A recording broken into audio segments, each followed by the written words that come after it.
Hello and welcome back to Tits, Tums and All Things Mum Sex Special! Yay! As you can see by all the goodies on the table here, we are going to be talking a lot about sex with the lovely Nichole and Ben, who have come back on again. How are you guys? We're good. Yeah, Thank you so much for coming back on again. At the end of the last episode, we were like, we need to do a whole episode on sex. And here we are. We've brought out all of our goodies from our boxes. Big, borrow and stolen. Yeah, exactly. And we're going to go through all of this stuff later. But first, we're going to go into like sex as parents. And we're going to talk about that because we spoke about this in the green room. We are anomalies. We quite like sex, not together. I mean, you guys... We like it together. You like it together. I like it with my husband. And we have quite a lot of it as it goes in the parenting world. Because when you speak to people, actually, they hit a dry spell as soon as they become parents. Have you kind of experienced that out there talking to other parents? Oh, definitely. Yeah. Yeah. Clients and friends and anyone who is willing to talk about it, because not everyone's willing to talk about sex. But Quite a prudish sort of culture, aren't we? Yeah, I think we are. But taboo. I think it's 67% of couples after the birth of their first child report a decline in their marital satisfaction, and a lot of that comes from sex, which means only 33. We're in the 33%. Yeah, but the majority aren't. It did take a dip to begin with because the sleepless nights, the resentment, all of that stuff. Yeah. But then our youngest is 4 years old now, so we're over that part. Mm-hmm. But I just wonder, do people get stuck in like how it is at the beginning and don't get over that part and just get stuck in a rut of just not having sex? Yeah. Yeah. Because I think it becomes, they normalise it and it becomes just... And it's all relative as well, isn't it? Like, depending on dry spell for one might be really active for another. So it is just relative to that individual couple. Yeah. Yeah. But I think there is just an assumption, isn't there, that like once you've had a child, then it drops off. Yeah. And then after a while, it's then difficult to how do you then reinitiate that? Yeah. And how do you know when to have those kind of moments or social cues, or, you know, some people, and I've seen so much online which actually really pisses me off about this, about all these like reels of couples being like, oh, we're a mature couple, we just accept the fact that our relationship's on the back burner until our children go to college. Yeah. No, you won't have a relationship left if you leave it that long. Yeah. Like, I get, you're right, there is going to be a decline as you kind of adjust to being parents, and, you know, you've got this little human being that, you know, needs you and has to take priority to a degree. But if you completely lose sense of yourself and your relationship, then if you're waiting until the kids leave home, that's when empty nest happens, and why there is such a peak in divorce at that point, because you've got to the point where like we don't even like each other anymore, or we're housemates and we've lost that physical connection that we once had, and actually now we're just wanting something else, and that's why there's so much infidelity as well. Yeah. This podcast is proudly sponsored by Cover My Bubble. Emma and Chris lost their baby girl Lily Beth at 1 month old and faced financial struggles on top of their grief due to not having life insurance. Now they help others by offering insurance for parents, children and bumps, covering critical illness to income protection. Visit covermybubble.co.uk to cover your bubble. Do you think it's normalised around marriage as well? Because there's this whole thing of like, oh, once you're married, you'll never have sex again kind of thing. But it's almost, normalised to the point where maybe we expect that that's what has to happen. Yeah. And also you think there's also this huge rise in sexless marriages as well. So, you know, and there's lots of reasons for that. And, you know, there's environmental issues in terms of, you know, testosterone levels and all of that kind of stuff as well, and the stress that we're all under.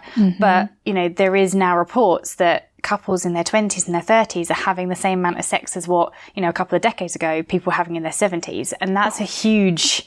That's sad. Huge that's issue. Really sad. Really sad, yeah. And again, it's becoming kind of accepted that, you know... Norm, wasn't it? Yeah, and there is this sort of this kind of phenomenon at the moment about these sexless marriages. And a sexless marriage is not completely no sex. It is those dry spells that go on for long periods of time. I think it's like having sex like 4 times a year. It counts as a sexless marriage. So, you know, if you're having it once a quarter, then basically you're in a sexless marriage. Oh God, I know a lot of people that are in sexless marriages then. Hopefully that table can help them out. Yeah, let's help them out. Because literally talking to like loads of my friends, I feel like I can't talk about the fact that I actually have sex quite a lot, because they're like, oh, we haven't had sex for 6 months, 3 months, and I'm like, every night. And I'm like, I don't want to have sex anymore, do they? No, not me, not me. But that's the thing, and we were talking about this earlier, the almost shame of having, you know, a relationship that has desire and sex in it, and you almost kind of don't want to say that because you're almost embarrassed about the fact that your friends aren't having it, and you're the odd one out, so you don't say it. But actually, perhaps if we had more of these kind of conversations, then maybe more people would have sex, because then they go, well, maybe I do want that. I do want to feel desired, and I do want to have those kind of moments and of intensity and butterflies and all the rest of it. And yes, it's not the same, and your body changes, and you've got to be quiet because there's kids in the room next door. Yeah, and sometimes you have to end it very quickly because one of them's coming in, and you know, or we've been there. But you know, or perhaps, you know, what worked before doesn't work after, and that's where I think it's kind of rediscovering yourselves and each other and the fact that you've changed, and you have to kind of evolve together, otherwise you do just and then people wonder why they drift apart. There's no such thing as out of the blue when a relationship ends. It's just that you've kind of missed all those micro moments along the way. I mean, I'm being quite blasé about it and being like, oh yeah, I have sex, but we've had to work on it. Like, we got to the point of having a sexless marriage not long after having the kids, and it was having to actually put the work in and, like you say, re-figure out what you like, because your body's changed, all of that stuff. And to begin with, I did actually have to force myself, but then you get to the point where you actually enjoy it. But some people are just like, oh no, I'm just not going to bother, I'm just not going to do it. And that's when you get stuck in the rut of, you know, 6 months down the line, you're like, oh crap, it's been a while. Or I hear people saying, I just do it to shut him up for a bit, and then I know that I've got, you know, a couple of months until I've got to do it again. I'm like, that's really sad. Like, do you not actually want it? Like, is there not? And I know there's the hormonal things as well. You might not actually have the drive. You might not feel horny at all, but it's making that happen as well, isn't it? Yeah. I mean, it is common that husbands often want sex more than their wives. In fact, they usually want sex about 6 times more than their wives. But that's how they're built as well, though, isn't it? It's down to like, what's the word? Like genetics, biology. That's what they're meant to do. Yeah, exactly. But, you know, it's, and I guess, you know, years ago, marriage wasn't really for anything but reproduction. You know, our ancestors were quite, you know, once you'd had your children, that was it. You know, desire and sex and feeling sexy and all of that stuff happened outside the marriage. It's only in the sort of last, I don't know, 50 years really that we've kind of gone, well, actually, since we want 60s, to be, when you had like, you know, the pill and this kind of like female liberation, that it was a case of, well, now we want to find desire and love in one relationship. And I want to actually have sex and feel sexy and desired with one person. And I want to still maintain that kind of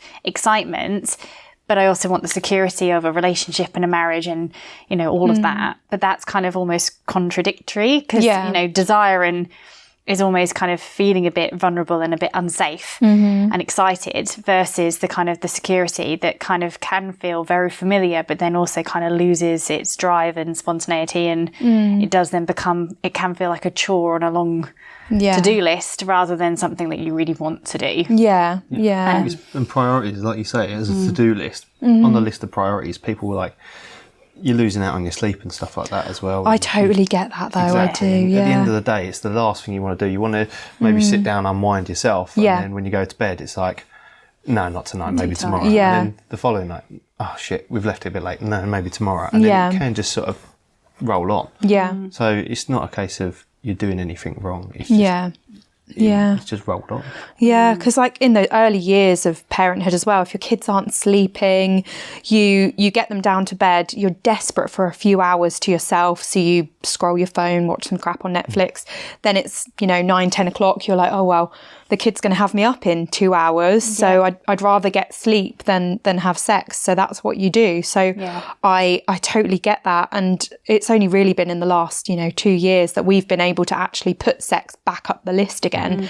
But I totally get it for people with young kids that it stays right down here on the list. Yeah, so what you do is you put the kids to bed, have sex, and then scroll on Netflix. Yeah. So you just change the order. Yeah, it's a good idea.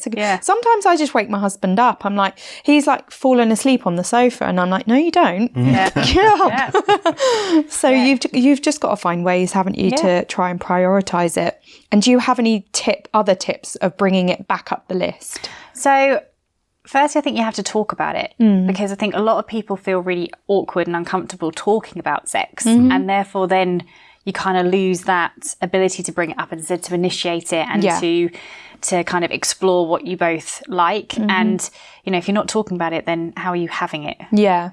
And actually it's been proven now that women who are in relationships where you talk about sex have more orgasms because they can kind of unleash and that you kind of figure out what you both like and all that kind of stuff. So I think we have to break down some of the taboos around talking about sex.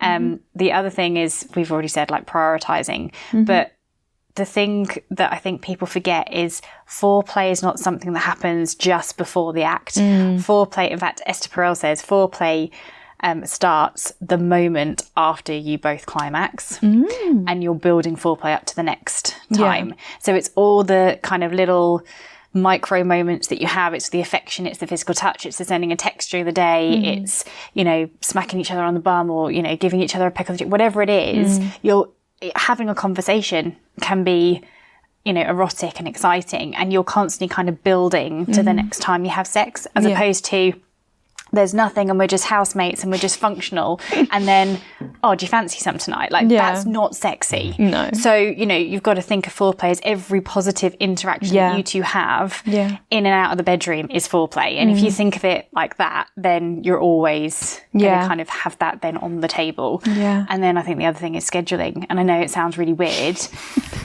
I'd love it if people put it in their diary. But I think you should. Sex tonight. I think you should have a night, at least one night a week. Yeah. Change the name of Hump Day, wouldn't it? Everybody's having sex on Wednesdays. I can't do Wednesdays. That's my work day.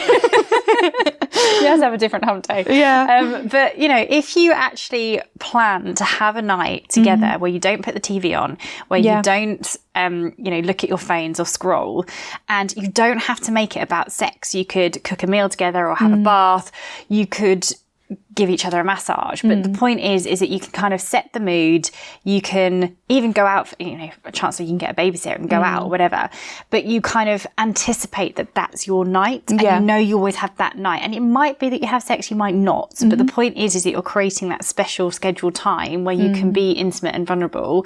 And then you do start to actually look forward to it and anticipate it. And there's another really good tip actually, is if you do manage to get a babysitter and go out for a date night, do you remember when you used to go on a date with your husband and you'd come out and they go, wow, you look amazing. And because we now get dressed in front of one another and we pee in front of one another and, suddenly like you don't get that, I get dressed up sometimes. I'm like, do I look all right? Yeah, you look lovely. Well, you could have told me that. Yeah. Like, how rude. You want. You don't get a chance, and then it's like, but you haven't said it yet. I was just like, I can't see through walls. Yeah. No, but you want that kind of wow moment. You want the she's all that walking down the stairs to kiss me. But so getting dressed separately to go out together. Oh, that's a cute idea. Just creating kind of those moments of desire again. Literally, you've hit the nail on the head with three things that we've done in our marriage to make it better. And that is the whole foreplay thing he's actually started like pulling his weight around the house, and that to me is foreplay. Yeah. That is foreplay. I was like, you're getting laid tonight. So that is one. The whole like, you look pretty tonight, if he says that to me, he's getting laid. Like it's simple. So there's so many things that, like, simple little things that they can do to just make things a little bit better for you. We're simple creatures, us women. It may not seem that way, but we are. We just need a little compliment and a little stack in the dishwasher. Yeah, we need to feel appreciated, we need to be valued, and we need to feel desired. Yeah, definitely. And that goes both Safe. ways. Yeah, and safe. Yeah, Safe definitely. is a big one that people forget about. Yeah, that's true. Because you're ultimately, especially sex, is your most vulnerable moment, isn't it? So to enjoy that moment, you have to feel safe with the other person. Yeah, and definitely. That takes communication as well. Yeah, so that's why if you're talking about sex, I think you're much more likely to actually have sex. Definitely. And it won't then feel so pressured because you've got that, as I said, that kind of playfulness and that foreplay that's going on. And you're right, chores are sexy and it is foreplay. Honestly, it is the biggest foreplay. And so many, we're going to go on this later, so many of the responses that I had on my Instagram were from people like, but he doesn't do anything to help me, so why should I help him? Like, he wants sex from me, but he doesn't, do X, Y, Z. Why should I do that? So that it's almost like this little battle. Yeah, like tit for tat of like... But everyone loses in that situation. Yeah, yeah. Not only is he's not getting his sex and he's not understanding that he's not helping. Yeah. But ultimately that person's denying themselves enjoyment out of sex as well. Yeah. And that's if they enjoy sex. They might well not enjoy sex. Yeah, some people don't. Yeah. So like a lot of the comments as well were people saying like, I'm icked by sex. Like I think it's gross. And I'm like, how do they make it better for themselves? Is it about exploring what it is they enjoy? Like, has it changed since becoming a mum? Do they need to do it differently? Do they need to do more other stuff, not necessarily penetrative sex? Like, how can they feel pleasure again? Yeah, and I think that does come back to that, having that conversation, because it's only when you start to ask the questions and start to think about it, because just going, I feel icky, but why do you feel icky? Yeah. Since when have you felt icky? Yeah. Tell me a time when we had sex when you didn't feel icky, when you really enjoyed it. What was that scenario? How can we recreate that? What was happening at that time? And if you describe it as well, then you take your mind back to that point, and then you're more likely to get the enjoyment out of it and get that sort of horniness, wouldn't you? Because you're reliving that experience mentally. It's the same as any other experience. Same as you think about a car crash and how it scared you, you're going to get scared. So you can think about a really enjoyable sexual experience and take yourself back to that. Yeah, definitely. And then you might rediscover it for yourself. Definitely. It's also, I think, setting the environment as well, because as you say, when you've got like kids at home and you've got the baby monitor on, and you're thinking about the fact that the dishwasher still needs to be stacked and I'm going to be up in 2 hours, and why she just fucking hurry up because it's a work night or whatever. Like, you've got to be in that right headspace to be able to do it. And that's why I think having lots of pressure or and no warm up can really not create the mood. Yeah. But if you have that special night where you can actually put a bit of time and attention into it, and you don't have to think it has to be, full intercourse. It could be, as I said, stroking, massage, having a bath, no expectation, having a conversation. Naked spoons. Yeah, but you've got music, you've got candles, whatever it is that gets you in the mood. You know that the door's locked or the kids are at the mother-in-law, whatever it is, to kind of create the right environment to let yourself like ease into that situation and not feel like you've got so many plates spinning in your head, you're not where you need to be. Yeah, that was the third thing that you've hit the nail on the head with. I think our sex life came back when we brought date nights back. We don't go out for date nights because we don't have childcare, but every Friday night without fail, we have these lollipop sticks in a jar, and we've written sexy date nights on them, and we shake it, and whatever one falls out, we do. And that can be cooking naked, cook a meal naked, massage each other, just something. There's this Jenga game that's got things written on it as well, and that's kind of brought the fun of it back as well, even though the kids are still bloody in the next room, and we live in a bungalow and it's the tiniest little house ever, so we're like, shh. But that's kind of exciting as well, not wanting to be caught. You think back when you were younger, and it's like, shh, don't wake the parents. And all of that kind of stuff. And as you say, it's the play, and I think that's what we forget, is it's supposed to be play, it's supposed to be pleasurable, it's supposed to be when you can be vulnerable and be fun. And when it feels like a chore, you've kind of lost the whole point of it in the first place. So let's talk about being sexy, because again, when you become a mum, you don't feel sexy. No. When you first become a mum, you're wearing these big postpartum pants. Bridget Joneses. You maybe your body's changed from what you were used to before. You've lost a lot of confidence. So how do we feel sexy again after we've gone through those massive changes? I think you have to give yourself time, and I think no one can prepare you for having a baby or what it's going to do to your body. And you do kind of mourn the woman you were before, and you have to kind of get back your womanhood, because you do feel like just a mum, and you kind of lose your identity, and you've always got someone hanging off you and someone else's needs that have to go before your own. And I took a long time to get rid of my postpartum knickers. They were very comfortable. You was forced to. I was forced to be fair. And the maternity jogging bottoms, they were just the best, especially for swimming. But it does take a while. Yeah. But I think you have to kind of adjust to the woman you are now and find time for yourself, mentally, emotionally, physically. And I think it's the partner's job to make that possible as well, to give mums that break, to able them to, work out or get some sleep or whatever it is, to kind of feel you got to be a team. Again. Yeah. Again, that sort of leads back to, like you were saying earlier, with the other person, that help. And that help then makes you feel better, and you're more connected then, aren't you? But for us personally, like, you've always been very complimentary and very supportive, and you continue to flirt with me even when I have just had a baby. Sometimes when you don't want me to. No. Are you one of them that she's bending over the dishwasher stacking it and you're like, ugh? Yeah. I do it whenever because if we walk up the top of our stairs, our bedroom, you can see straight into it, can't you? And every time you get out the shower, and I'm like, looking fine. Looking good, but some men just aren't like that. They I don't know if it's going into parenthood or something, they just almost forget how to compliment people, how to flirt and all of those things. And you kind of have to get that back again. I remember when my husband was getting it back, and he said something to me, and he sounded like my gay brother-in-law. He was like, damn, honey, you look fine. And I was like, okay. And I was like, okay, he's learning, we're gonna roll with it. But I was like, you sounded like your brother, and he's gay. But he was getting used to how to actually flirt again. Now he's much better. Yeah, but the other thing is, we have a responsibility of actually almost praising that behaviour. Yeah, I did. I laughed like under my breath, and I was then you're like, oh, thanks, because actually that encourages them to do it more. And if you brush it off, or turn the other cheek, or don't get a reaction, then they're going to stop doing it. Yeah. But it's like the goblin said, isn't it? It's turning towards turning away again. Like, if you engage with that, then a guy's always more likely to do it. If there's something you enjoy that they do, then always engage with it, because then we're more likely to go, that got a good reaction, get in, right, or do that again. Like, we're pretty simple. Oh, yeah.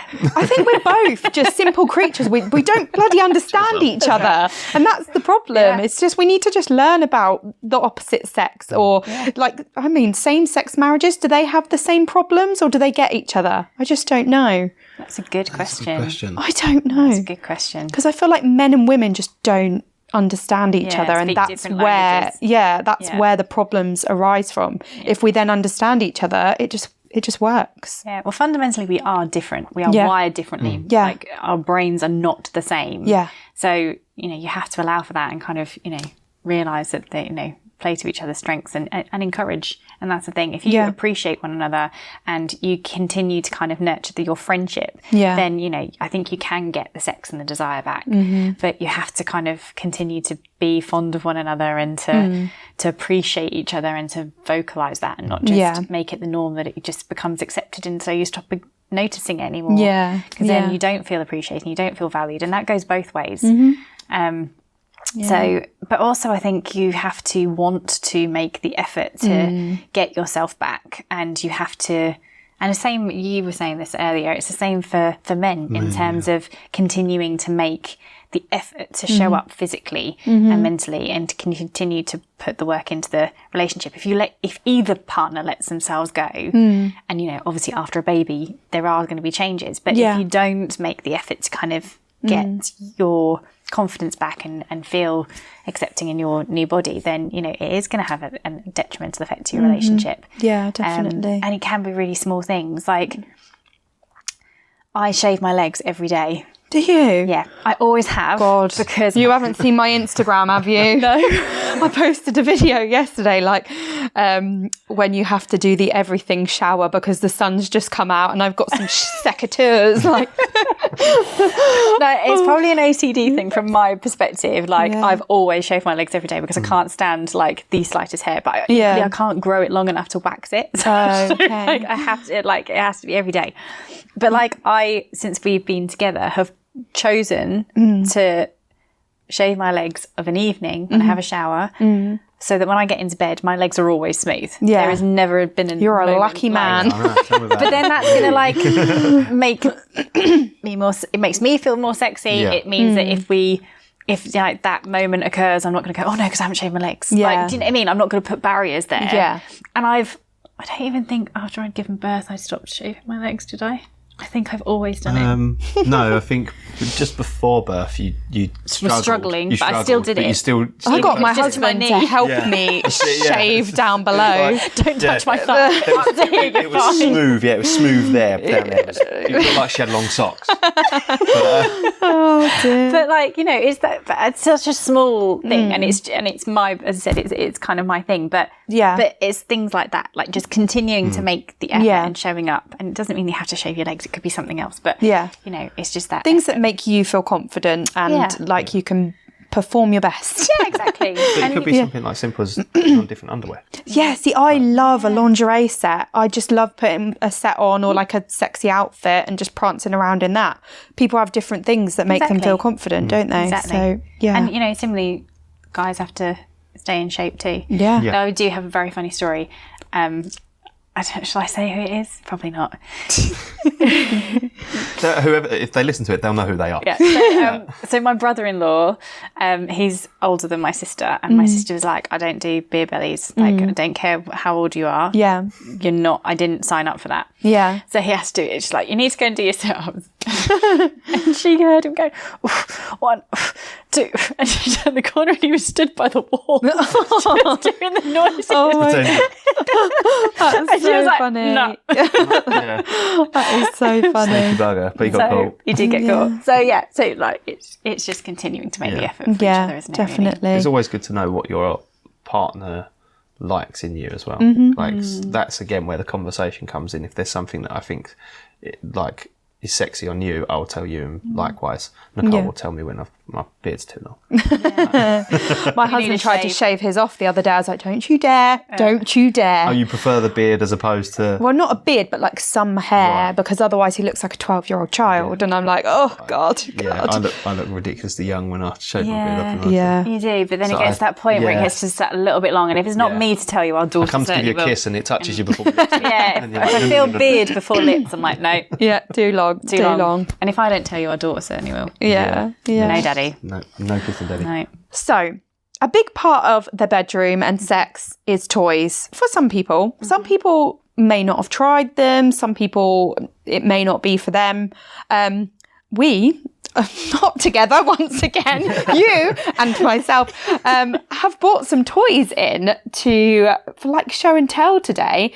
And we're going to try and guess what they are as well. So yours are that side, mine are this side. And we're going to go through them and sort of how we can use them in the bedroom. But do you want to just talk about like how they can kind of help reignite the spark in the bedroom?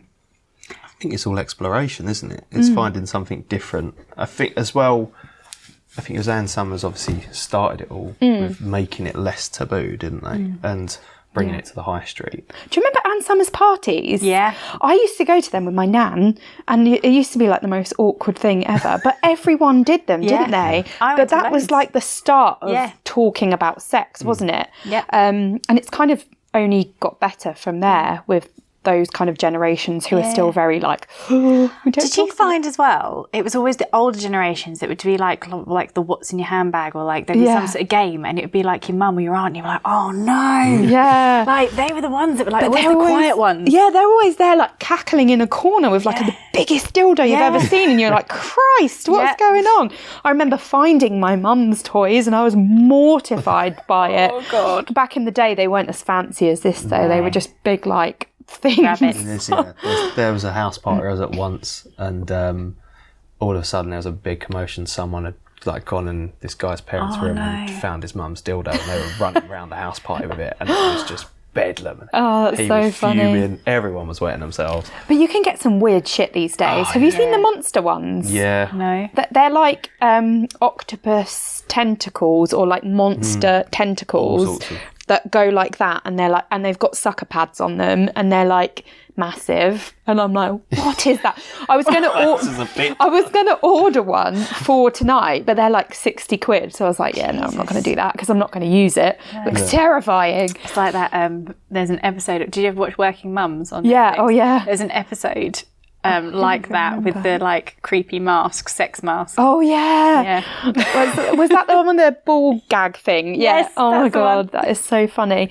But they do just sell those. Just in, you can go into Camden and there's this sex shop downstairs, and they've got all of that kind of stuff just hanging on a shelf. You can just walk in with your kids. Mummy, what's that? But Yeah, there's something for everyone. Online, yeah. isn't I there? know, right? Yeah. So, you said you didn't know what some of mine were, and I said I don't know what some of yours are. So, let's have a look then. What the frickin' hell is that? I want to say, as there's two of them, there's something to do with nipples. Yes. Well, they're suction. Oh. Cups. So you put them on your skin. You can put them on nipples or other areas. Oh, okay. But yeah, you basically wind them in. Suction. Oh, see, that looks kind of the nipple clamps, which I can see you've got some of there. I just don't understand. Have you used them? No. I don't understand that. Surely that's got to freaking hurt. Yeah. Yeah. I think these ones are. You can adjust them. Oh, can you? So. But I don't know. I don't know. I just don't think I could put one of them on my nips. No, I did guess that they were. Yeah, these are the Especially same. like it's like getting them pierced and stuff. I just no. No. Like just no. I mean, yeah, I guess this one is adjustable as well because you can move the thingy up and down. But I still don't like the thought of having something clamped onto my nipples. No. Thanks. I mean, breastfeeding was bad enough. Oh, that's even worse. So you can, You can clamp your clit. Your face. Click clamp. Click clamp. No, thank you. No, thank you. So the reason this is all purple is because I got it all in an advent calendar. I didn't just randomly buy some nipple clamps just for shits and gigs one day and just be like, yeah, I'm going to buy these. Especially as you said you haven't used them as well. Yeah. No, I haven't used a lot of this stuff, to be honest, because it just came in an advent calendar and it's just stayed in my box. But those are one of the things. But yeah, I was going to say, stayed on your box. So, what ones do you not know what they are? I'm guessing that's a massager or something. Yeah. That's the only one I wasn't sure of. So that's nothing really to do with actual like sex, but the before part, the massaging. And this is absolutely freaking brilliant. This is a massage candle, and basically you light it like you would light a normal candle, and it melts into an oil instead of a wax, and then you pour it on each other. It smells lovely as well. Have a whiff. Oh, nice. Vanilla. Yeah. Oh yeah. And so you pour it on each other and it gives that like hot sensation as well, but then you've got oil to massage with as well. So that and that together is combo. a recipe for a good shag, because that'll win. And actually that's quite tame in comparison to some of the things on the table. So actually that would probably be a good way starting point to start. Yeah, definitely. And things like, I see you've got some cards as well. These are a really good starting point for people who are a little bit scared of nipple clamps and stuff like that, which these are just position cards. Yours are the same, aren't they? Position of the week. And I've also got a position dice. Yes. So you just literally, it's even easier. Just roll the dice. There you go. What are we doing? Doggy style. Lovely. But there's a bit more in here as well. So just to start off with, just get yourself a massage candle, maybe one of those, and a pack of cards, and you're sorted. Oh, the wheelbarrow looks fun. Look at that. There goes. You've got to be strong. You've got to be strong to do that one. What else have we got? I mean, that would be a good way of toning up after having a baby as well, to try and get some positions. Oh, the dipper. You've got to be flexible for that one. It's like bent upside down. Yeah, as you can tell, I haven't used these yet, so I'm looking through those. That's good. Yeah. We don't need the lollipop. The cards. We don't need these cards. So, what else have we got on the table? I wasn't sure what this was. This? Yeah. So this is for the men. So you use it while you're wanking them off. Yeah. There you go. So you can put some lube on it and then use that. I haven't used that either. See, as soon as you picked it up, I was like, I can see what that is. Yeah. But lying flat on the table, it looked like a jellyfish. I mean, I did ask my husband if he wanted to use it, and he didn't see the appeal in it, to be honest. So, I don't know. Maybe it's not a very appealing thing. It doesn't look appealing. It does look like a jellyfish, but maybe, it does. Maybe, it feels weird as well. A lot of sex toys a bit of product feedback. Don't make it look like a jellyfish. Sex toys often don't look appealing. Well, I mean, they do octopus tentacle things. I suppose the idea is you're not supposed to be looking at them. Exactly. It's all about feel, sensory, isn't it? And that's what obviously the other sort of side. Yeah, exactly. So you've got like what are they called? Eye masks. So that takes like sensory deprivation. So you can you're meant to be able to feel more, aren't you? If you've got take one of the senses away. Yeah, exactly. So every sex store usually has those in, don't they?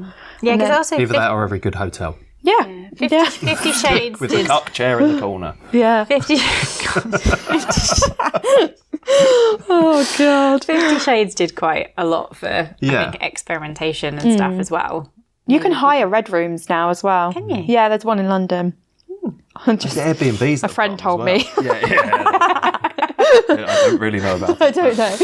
Yeah. I see someone put up an Airbnb and it was like you had the guy was like, oh yeah, so this is your kitchen and then you walk along here and then this is your shower. And it's like it was a huge, like massive sort of square shower. And it's like, but there's a pole in the middle of the shower. Oh, and that's the back a bit wall, slippery. Yeah, and the back wall was glass. Oh, wow. And then the other side of the glass was a sofa. Oh, and right. it's like, so you've basically got like a strip club in your Airbnb. Oh my God, that's mental. The hell? Yeah. But yes, the 50 Shades has done wonders for like talking about sex and being more open about the toys and the naughtier side of sex. Like Christian Grey. Every woman wants a bit Christian Grey, don't they? So yeah, what else have we got? Do you guys know what these are? I do know what they are. Jiggle balls. Jiggle balls. I love a jiggle ball. No, in 50 Shades.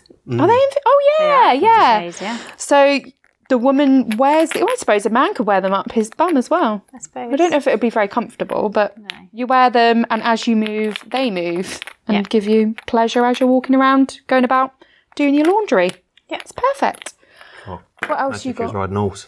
That sounds painful. It does. I'm not sure. Like, I don't want to ride a horse with jiggle balls in.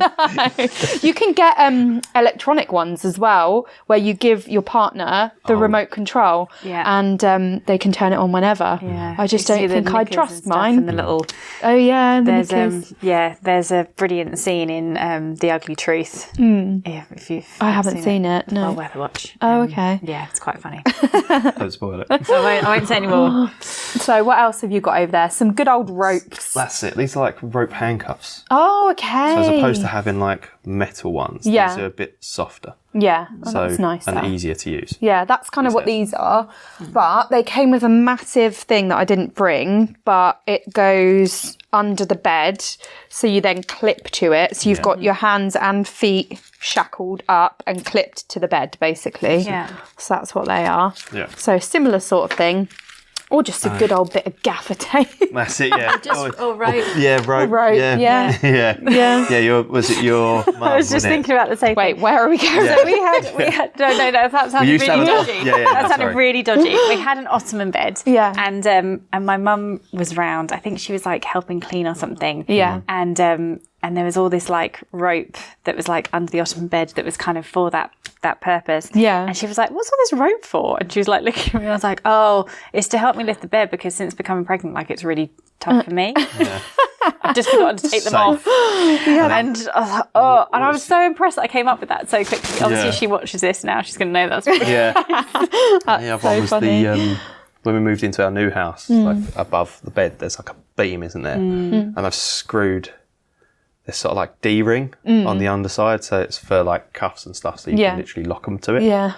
And I think when I was redecorating, my dad saw it and he was just like, "What on earth's that?" And I was like, because I'd done my back, so I was like, I had a rope on it for when I did my back, so I could pull myself up out of bed. It's amazing how quickly you can move. I wonder what I can say if anyone ever finds my straps around the bottom of the bed. I've got to think of a quick reason. They're a hangover from when you were pregnant and couldn't lift the bed. Obviously. Forgot to remove them 4 years ago. 4 years ago. Just got they've been part of the furniture. Oh, gosh. Yeah. So what else? We've got a good old butt plug there, and it's got a diamante on it, so I freaking love that. It's beautiful, isn't it? Very, very bling butt plug. Bling butt fuck? So men and women can use that as well. Yeah. What else have we got? A good old flogger and a whip. Christian Grey, I think, has made these famous. Yeah. What have you got over there? Microphone. The magic wand. It's a bit small for a microphone. Magic wand. Have you seen the giant plug-in ones? Yeah. Apparently they're meant to be really loud though.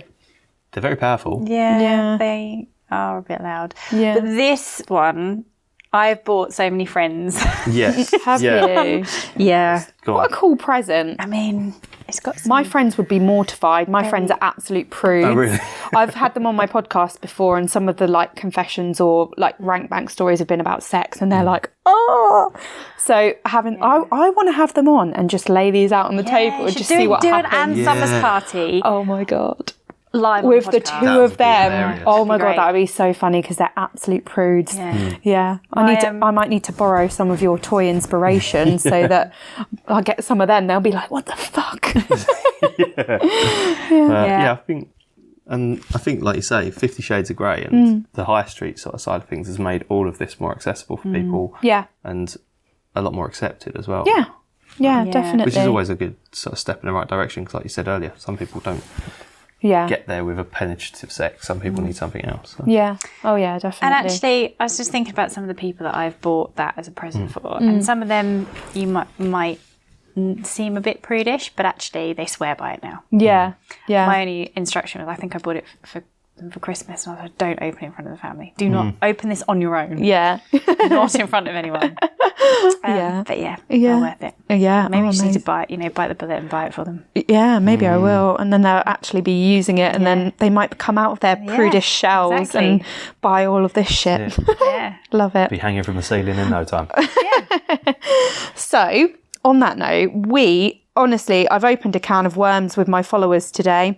I put up a story today to ask my followers basically to talk about sex and talk about their experiences of it, how it's going, what their sex life is like. And I kid you not, I have had hundreds of messages. I never get a response like this. So sex is obviously a big thing on people's minds. So that's the thing that we all need to talk about, but no one does. No one does. Someone and invites you to actually ask a question. Yeah, like, exactly. I've got a question. Yeah. So I'm not going to go through all of them, obviously.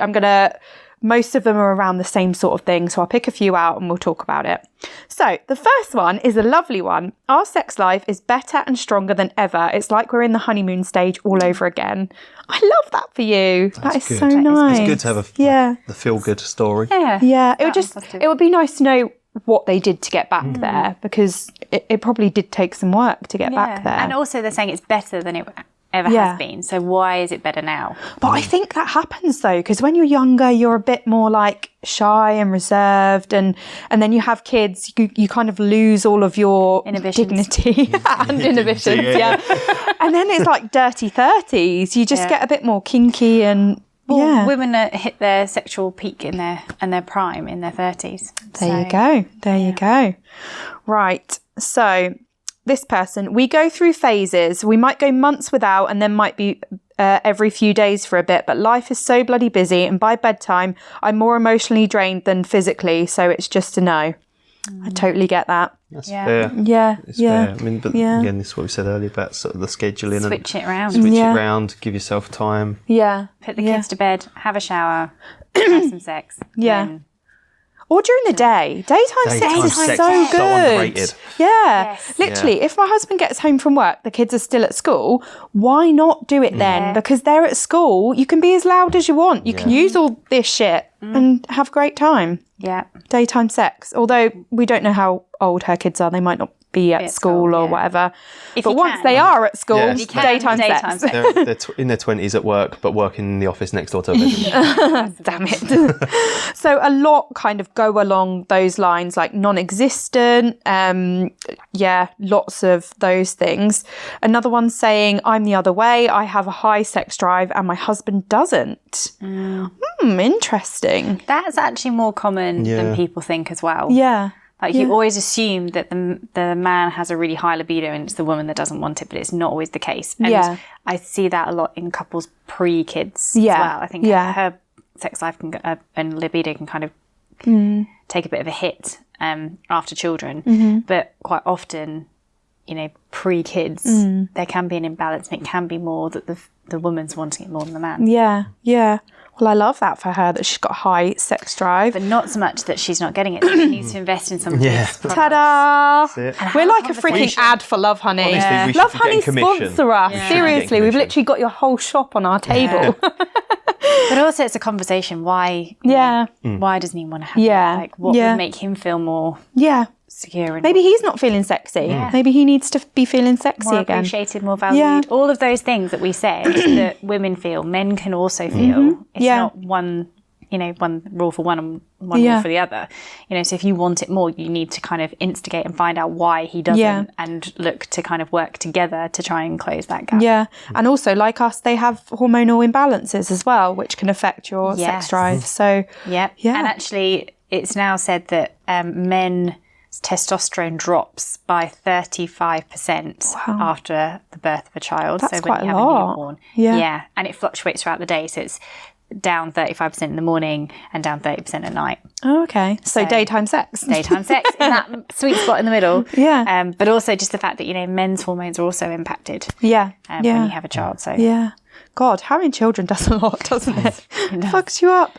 Oh, bless. Sometimes I'll pretend to be asleep to avoid sex. Oh, I know, it's so hard. So sorry for these people. I get it though, if they have young kids, but maybe daytime sex, maybe literally the minute the kids are down sex. It's just, I feel, unless you just literally have no drive for it whatsoever, that you don't feel like you're missing it at all, because then you wouldn't feel like you're losing out, would you? Yeah, but then maybe it's just too familiar that it's always at night and it's always the same pattern. Yeah. And actually, as we said earlier, like, sex and desire is almost kind of, it's the variety and the excitement need that we need to meet. Yeah. And we need to balance that with the certainty and safety and security and all the rest of it. But actually, if it's always the same time and it's always the same way and it's initiated and it's always the same position, a lot of people would get bored with that. Yeah. So maybe she needs to explain to him that actually we need to spend more time kind of building up everything else for me to then want to have it, and it can't just be the same thing. Yeah, sometimes I prefer the other stuff,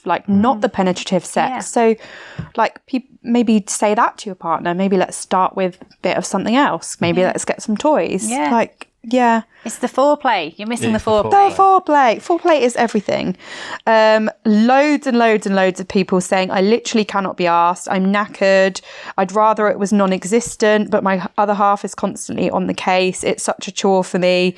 Most of them are like that. I think when guys nag as well, I think that only compounds it and makes it worse. So I think, again, with the guys, all I'd say is, don't nag. Yeah. Don't be a sex pest. Don't be a sex pest. No one likes a sex pest. No. But make again, try and figure out things that you can do to get your partner in the mood.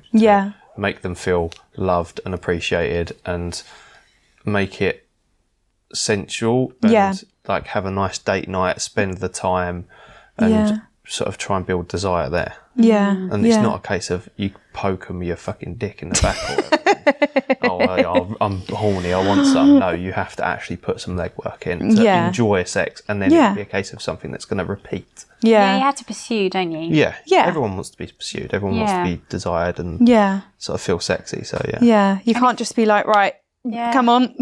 That's it. Again, every positive interaction is foreplay. Yeah. So you just need to work on. Yeah. Because also, if you think it, we've mentioned 50 Shades a number of times, and she got a freaking helicopter, so I feel like my husband needs to up his game. Christ.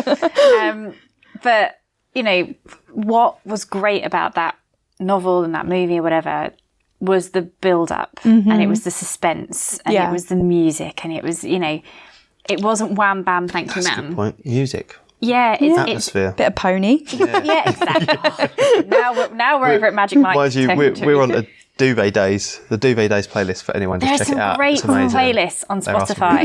Tantric Sex playlist and Duvet Days are great playlists. But it's about building up the mood. Is obviously men watch more porn than women do. It's kind of geared towards men, and it isn't the kind of the build up and the sensual and the kind of the senses in the same way. But if you're trying to get your wife off, not you off. You've got to think about how she likes to receive it, and you've got to build that anticipation. What works for you might not be what works for her. Yeah. And if you're not sure, you need to ask questions, and that's the point of having the conversation. That's why I bloody love a massage, because if you're both completely naked and massaging each other, you know where it's going to go eventually, but you've had that nice bit of connection, you've had that nice massage, you're relaxed, you're enjoying it. So I think that's a win-win for both in those situations. Yeah, and also take off some of the pressure and the expectation. Yeah. If they don't feel like, oh, you're only kissing me, or you're only doing this because you want me to put out. Yeah. And actually you're doing it because you love me and you desire me and you want to be with me and spend time with me and you value and appreciate me, that's a very different feeling to you're just trying to get your leg over. Yeah. And in 5 minutes you're going to roll over and snore. That is not, that makes a woman feel used. Yeah. Same as it would make a man feel used. Yeah, So we can't keep gender stereotyping, but you know, if it can't be wham, bam, thank you, ma'am, you've got to put, as you say, you've got to put some effort in. Yeah, definitely. I used to feel like that all the time when the kids were young, was that I used to feel that every time I had a make-out session with my husband, it was going to lead to sex. And at that time, I didn't really want sex. So we stopped making out because I was like, it feels like that's what it's going to lead to. And I said that to him. And now we can have make-out sessions without the pressure of knowing that it's going to go to sex. And I love that. So sometimes it is just about communication, isn't it? Yeah. And actually, I think for us, more than anything, when we first had the children, was more like we just didn't have the time. So you didn't get we probably did go more wham bam thank you ma'am, because it's like, well, we've only got this amount of time, so let's we've got 3 minutes, go. What works? That's just fun to get clothes off on and have a cry. Let's just hit it. And actually, as the children got older and you get more time, then you can actually spend more time on it. But it was like, we're still going to have it, it's just going to be, you're not going to necessarily have the big build up and that you normally. You say that to every now and then, didn't you? You're like, you ain't got the time, just get on with it. So sometimes it does work, sometimes it doesn't. So it doesn't always have to be this big romantic love making. It can just be a bit of, or a quickie. So let's do one more. So this person, bring back car sex as well. Oh yeah, car sex. When you're younger, but then you've got car seats in the back. Where the hell are you doing it? It's just not practical for parents. No. Okay, just outside sex then. Yeah, like woods sex. So this person's said something we probably all feel. It's changed, but she goes on to say, I'm still gagging for it. I'm just too bloody tired because of the kids. So she's still got that desire. She just can't do it because she's so knackered all the bloody time. So again, I think it's got to be scheduling the time, looking at flipping it around. The other thing is try and get yourself a weekend away. So between the pair of you, figure out a parent or whoever to look after the kids and take yourself away. And you have to have time to reconnect as well as a couple. That's massively important because, again, you've got to feel safe, you've got to feel connected, and you'll get that desire back that you may well have had before you had kids because you get that fun. Like we've done it. We've had weekends away and we're like, fuck, this is why we need to do this more often. Yeah, it's just so hard, isn't it? Especially if you've not got childcare. Like so many of my friends don't have childcare. They don't have the option of going out, so you're having to do it when you've got a baby monitor there, or kids that co-sleep, so they're coming in anytime. So it's really tough, isn't it? But it is a mixed bag in here, but it is mostly people saying that they would rather be without sex. And this last one here is, I hate sex, it's icky as fuck. I will be honest and say there was a time that I thought it was a bit icky, but it was when I was deep in the trenches of resentment and it was very early on in motherhood when I felt like I'd given my whole life up for these children and his life had stayed the same. I think you just need to communicate, don't you? And just say how you're feeling. And actually, I think you've just hit the nail on the head. A lot of that, it's icky, it comes from a place of resentment. And there are other things that you both need to be doing in your relationship to kind of reconnect, repair before you even consider sex. And that is the kind of appreciating one another again and sort of nurturing your friendship that you had at the beginning. And spending time on that before you even broach the topic of sex, because to me that sounds as though resentment's come in, and there's some work to be done there. It's like starting at the very bottom, isn't it? Like holding hands in public again, little compliments, little bum taps here and there, like just the little tiny things that then can build up over time and then eventually will become bigger, like sex and all of those things. But start small, baby steps, and you'll get back there. Exactly. You've got to sort of, as well, like you were saying about the body confidence earlier, you might well have to rediscover yourself and what you enjoy and what you like. Yeah. So get some toys. That's it. Get some toys. That's it. Yeah. We literally need to be an ad for Love, honey. Yeah. Wouldn't start off with that one, though. Bit aggressive. Yeah. Or maybe not some nipple clamps either if you're a first timer. Just don't do that. But yeah, there's plenty out there for newbies. So yeah. But thank you guys so much for coming on again. Could you let everyone know where we could find you online? You crack on.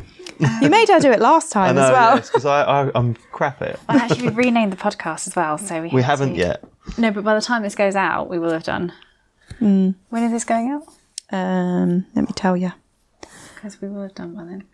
Okay. I'm on the cusp. Everything's. Are you ready. rebranding? We're rebranding. I love it. You are going out on the 31st of March, so actually not that far away. We will have done by then. Yeah, we will. Okay. We will. All right. Go on then. So what do I have to say, sorry? Where we can find you online.